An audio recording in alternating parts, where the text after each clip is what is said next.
Hey, welcome and thanks for tuning in to our Sunday evening series on Revelation. As so many crazy things happen in our world, many Christians are asking, are we living in the last days? In response, Pastor Archie is taking us through the book of Revelation chapter by chapter and tying it in with application for our current events. If you'd like to follow along with study notes for this series, please download our church app. We hope you'll enjoy this study and that you'll invite friends or neighbors to watch and discuss it with you. If you're visiting a home Bible study tonight for the first time, thanks so much for coming. Please let us know if you would like to connect with our church or get more information about how you can be involved.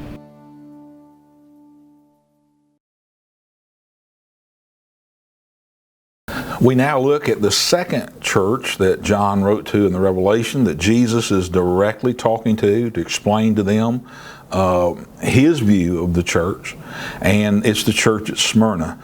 The church at Ephesus had a problem in it. They had left their first love. They were not having Christ's love as a priority in first place, but now we're turning to the city of Smyrna. And the Smyrna church is the persecuted church. During the time that John is writing this, he's in exile. He's on Patmos being persecuted for the faith. But there's about to be an unleashing of persecution upon the church by a man named Nero. And many of us have read a little bit. That name sounds a little familiar to some of us, the Roman Emperor Nero, and how that he came against the church and persecuted the church. But it doesn't end there. In fact, we learned that for the next 250 years, from the foundation of the church, for 250 years, there are 10 different Caesars or 10 different kings of Rome that will set themselves against the church, and the church became a persecuted church. And we're going to look at that this afternoon. And so, if you would, we begin in our Bibles in verse number 8. And again, same way that he began in verse number 1, and to the angel of the church in Smyrna write, these things saith the first, the last, which was dead and is alive. I know thy works and tribulation and poverty, but thou art rich. And I know the blasphemy of them that say they are the Jews and are not, but are the synagogue of Satan. So we're going to stop there for just a second. We see now the testimony of Christ. We see Jesus is himself directly saying, hey, I want to give you a personal word first. And there's two things that stand out to me in these first couple of verses. The first stands out in verse number 8. He says, I was dead, but I'm alive. And that's, I think, the most important part of how this is given to this church. Remember, this church is, we'll talk about their persecution and all that they went through in just a moment. But they're going through fire. They're not receiving what we would think of as the blessings of God as far as material blessings. They're being hated by the world. They're being put in jail. They're being tortured. They're dying. So what does those two little words, what comfort does it speak when Jesus said, listen, I'm alive? In the midst of times when our lives are not working as they should, when the church doesn't seem to be in a place of blessing and prosperity, there's always this question mark that says, Jesus, where are you at? I'm praying, you're not answering. I need you, and you're not coming. I desperately have this problem that I need you to fix. And in our hearts, Satan, I think, sometimes will whisper this, wasting your breath. Jesus is not there. To which Jesus gives in this authoritative voice, I was dead, no longer. I'm alive, and I'm right there with you during all this. Now, you may question Jesus and say, why aren't you doing more? You may say to him, why are you allowing this to happen? And sometimes we as believers, well-meaning, say, well, we just can't question God. Well, there were believers that questioned God. There were Old Testament saints that questioned God. It's not that we question his existence. It's not even that we question his power. What we tend to question is, why aren't you doing something? And to which Jesus said, listen, I am alive. Don't fret, because I'm alive, you're going to live. Don't be worried about what they're doing to you. Don't think about the cost and the consequences of what you're having to go through. Just remember, I'm alive. And then the second two words that stand out in verse number 9, I know. I know. He is saying, I know your works, and he names all these things. And then he says, I do want to just take a moment in verse number 9, the works, the tribulation, the poverty, but you're rich. Let me stop there for just a second. What does that mean? How can you be poor and rich at all at the same time? Well, it's what are you poor in, and what are you rich in? And this church just happened to be poor in the right areas and rich in the right areas. He says, yeah, you're in poverty. In fact, many of them lost their homes. Many of them lost their jobs. I've been to some countries that were dominated by false religions, and Christians couldn't get a job. I've seen that in our present world. But in that world, Rome said, if you're a Christian, if you won't bow to Caesar, if you don't do what we're telling you to do, then we're through with you. You don't even deserve to work. And so these people became beggars in the sight of the world. They were physically depleted of all their resources. But he said, listen, but you are rich. You're rich in spiritual riches. And I know the world mocks that. Unfortunately, sometimes believers ridicule that. But the wealth of our walk with God, our relationship with God, the presence of God, are far greater riches than anything that this world has to offer. I've had a number of funerals for dear saints of God through the years, and many times, to be honest with you, the children might have had to take up offerings or get together just to have enough money to have a decent funeral service. And basically, these folk that died left nothing of this world's good. They didn't have an inheritance. They didn't have a retirement. They didn't have a nest egg. But I was able to look at some of those families and say to them, the living ones sitting there, your parents left you something better than silver and gold. They left you the riches of a legacy of knowing Christ. They left you rich in faith. They left you knowing who Jesus is. And they all heartily agreed with that. And so we've got to be reminded in our world today, what is true riches and what doesn't count. And Jesus said, I want you to know, I understand. I know all that you've done, and I know that you don't have much to show for it. But then he said, and you have the blasphemy of them that say they are Jews, but they're of the synagogue of Satan. Now, this is a tough one. These were, again, part of the covenant promise of God as far as the Old Testament was concerned, but they were, I hate to say the word, fake Jews. They were satanic in nature. Now, what does that mean? I believe that as you examine this, it's talking about that Jews that believe that you could still please God through legalistic or rules.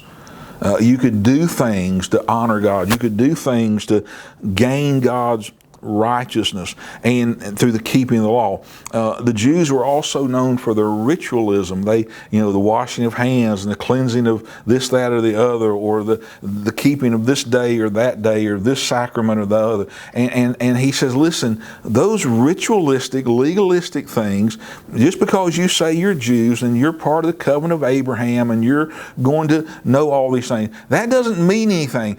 And you've stood against that kind of thing. You've recognized that salvation is by grace through faith in the Lord Jesus Christ, and you have labeled their blasphemy, and you've not accepted it.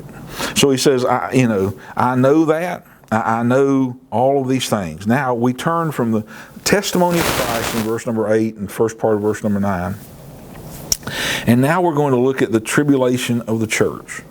We're going to look at what the church was going through in verse 9 and verse number 10. Let's read verse number 9 first. I know thy works and tribulation and poverty, but thou art rich. and I know the blasphemy of them, which are the Jews, and not, but are the synagogue of Satan. Okay? The word here is they sacrificed to be a Christian. Now I want to be clear about this, okay? The only way we can get to heaven is the sacrifice of Jesus. He has to, you can't earn it. You can't pay for it. You can't even suffer for Him and get to heaven. But what I'm saying here is that once these people had received the sacrifice of Christ as a payment for their sin, and now they were sacrificing the things of this world to be identified as a Christian. Let's be honest with each other. You and I, as Americans, know so little of this. I doubt that any of us can name anything we really give up to be a Christian. I've never lost my job. I've never had somebody take my home from me. I've never had someone beat me. I've never been put in jail.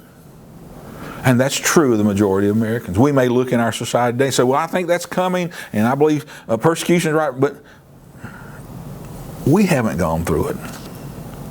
But these people did. And truly, you and I as believers need to be reminded, there are Christians in this world that are making the same type of sacrifice. It's not a sacrifice based on, oh, I'm earning something from God. I'm being rewarded of God for my sacrifices. None of that. It's the ideal that to possess Christ, to have His salvation, is worth giving up everything this world has to offer because you're a Christian. So he talks about their sacrifice, and then I want you to notice their suffering in verse number 10. Let's read that. Fear none of those things which you will suffer. Behold, the devil shall cast some into prison, that you may be tried, and she shall have tribulation 10 days. Be thou faithful unto death, and I will give thee a crown of life. I want to focus in on a couple of words here. We're going to get to that last part in a few moments in a different section. But for now, I want you to look. He says, listen, you're going to suffer tribulation for 10 days. Now, that's a tricky thing. You remember I began last time talking about a lot of the revelation is written in signs and symbols.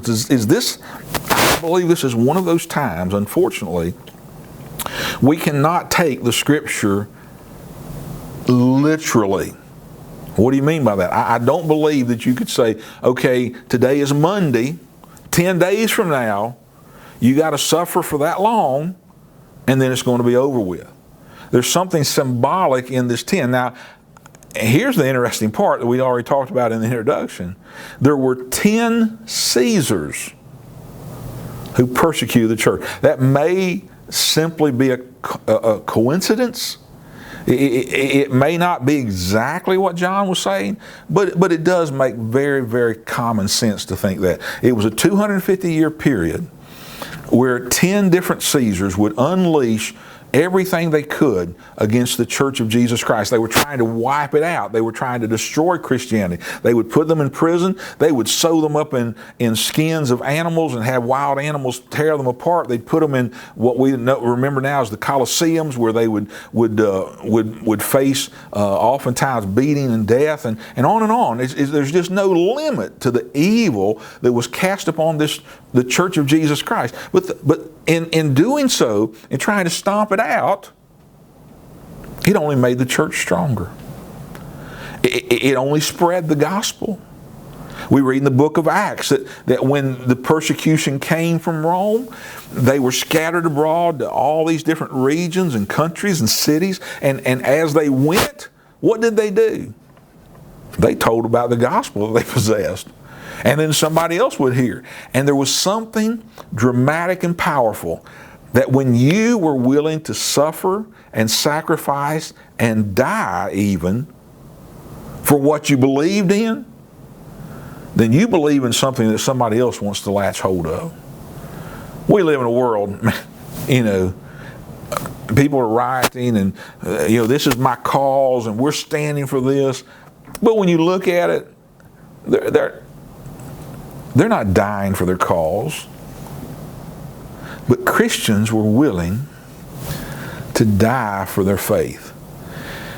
And it spread the message of Christ like wildfire through the whole entire region and yes, even the world.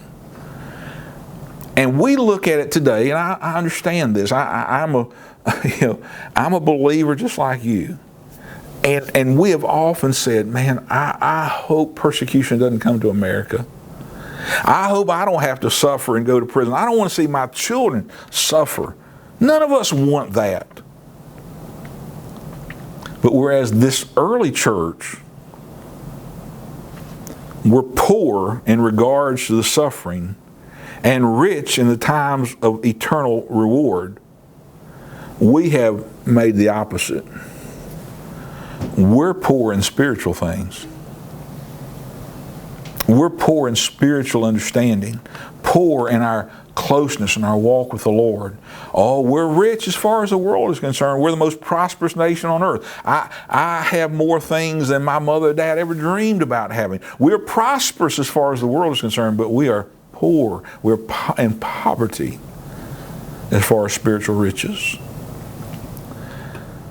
The 11th Caesar, a man named Constantine, he was going to follow in the footsteps of the other 11, or the other 10 rather, and he's got his army together and he's marching off to war one day. And as history tells us, somehow he looks off in the distant sky and he sees a light cross. And he said, the message was, in this sign conquer. And so Constantine immediately had his soldiers get baptized, converted to quote-unquote Christianity, and made an order throughout the Roman Empire, let's all become Christians. And everybody would probably shout and talk about how great this is going to be. But it wasn't great. Because then the world infiltrated the church, and the exact opposite happened. The church became weak, anemic, and the gospel wasn't the passion of the heart, and they weren't scattered abroad preaching everywhere about Christ. And it led to darkness rather than light. You and I as Christians live in this strange economy that we really don't realize that often what we wish for does its greatest damage to us. Whereas we say, Lord, don't make me sacrifice. Don't make me suffer. Lord, don't allow suffering to come to me and mine. It sometimes has its opposite effect. And so we see their sacrifice and suffering. Now I want to look at the triumph of the church. So look at verse number 10. The church in victory. And I'm not going to read all of verse number 10. I just want to read the first line. Fear none of those things which thou shalt suffer. Don't fear the devil. Don't be afraid of prison. Don't be afraid of torture. Don't even be afraid of death. The message to the conquering church. Fear not. And this is not me saying it. This is not me pumping you up. This is not me saying, hey, listen, there's nothing to fear but fear itself. No. This is Jesus Christ Himself. I see Christians say, what's going to happen after this next election? I see Christians saying, oh man, our country is doomed and our country is going down the tubes. What are we going to do? I'll tell you what we're going to do. We're going to fear not. My hope is not in a political leader.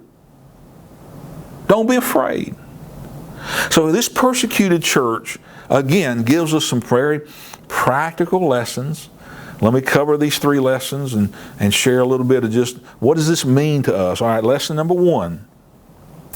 The persecuted church teaches me about values. What does that mean? Love and devotion for Christ is supreme over the things of this world. Now, I can mouth that. I can give lip service to that ideal. But without persecution, I can't prove it. It's just stuff I'm talking about. Had the privilege of being in Egypt a number of years ago, and in a meeting of about 200 pastors and church leaders, I was preaching, but before the sermon, a man stood up, and he was bent over. He looked like a broken man, and he said, "I just got out of prison today."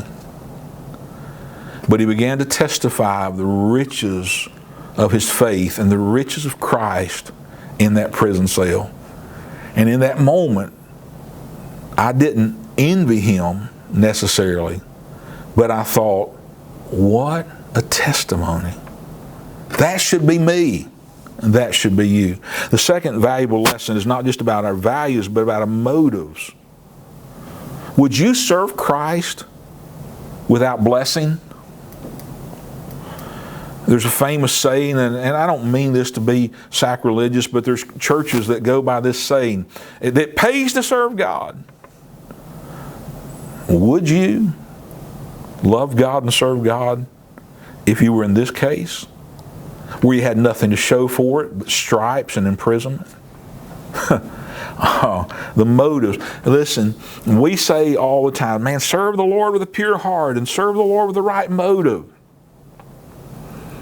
But I'm afraid sometimes our motives are selfish motives, greedy motives. The final one that I share with you, not just our values and our motives, but this church challenged me to examine my perspective. It challenged me to look at how I view this world. And I want you to examine yourself today like I'm examining myself. I want so much out of this world. And I believe me, I see a lot of Christians that want so much out of this world, perhaps me included, that we're not ready to go to the next world. But the perspective of the suffering church is able to look into our hearts and say, hey, listen, are you living for the right things?